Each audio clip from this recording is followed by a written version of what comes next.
Halo teman-teman milenial.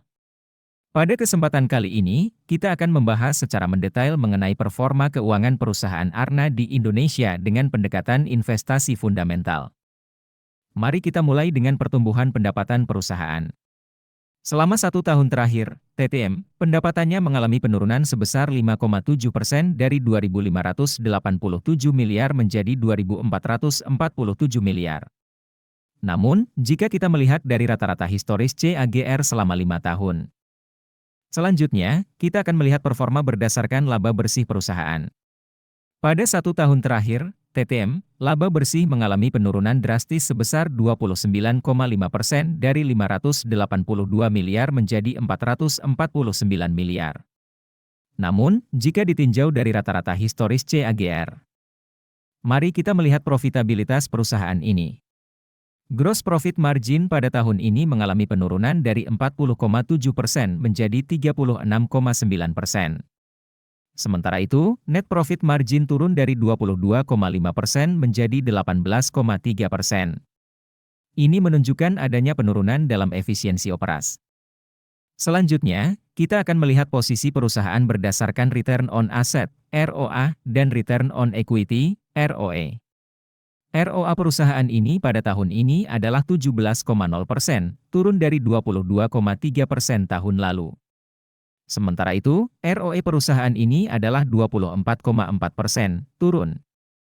Mari kita lihat posisi kesehatan keuangan perusahaan ini berdasarkan debt to equity ratio. Debt to equity ratio perusahaan ini pada tahun ini adalah 0,1 kali, naik dari 0,0 kali tahun lalu. Peningkatan ini menunjukkan peningkatan risiko keuangan perusahaan. Ditinjau dari skor kerangka investasi fundamental ala Warren Buffett, perusahaan ini mendapatkan 5 poin dari total 6 poin. Ini menunjukkan bahwa perusahaan ini memiliki potensi yang baik untuk pertumbuhan jangka panjang. Jika kalian ingin melihat pen. Baiklah, teman-teman. Sekarang kita akan membahas tahap yang paling ditunggu-tunggu yaitu valuasi.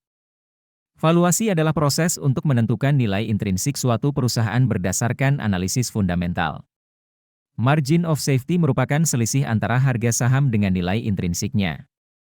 Margin of safety digunakan untuk melindungi kita dari kesalahan.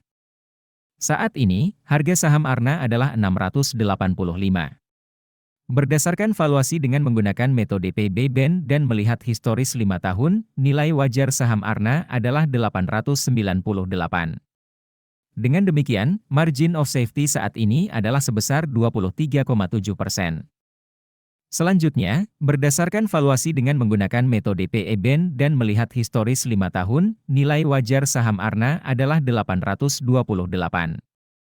Jadi, margin of safety saat ini adalah sebesar 17,3%. Nah, teman-teman, itulah analisis performa keuangan perusahaan Arna berdasarkan data yang disediakan. Namun, penting untuk diingat bahwa keputusan investasi adalah tanggung jawab pribadi masing-masing. Lakukanlah analisis lebih lanjut dan ambil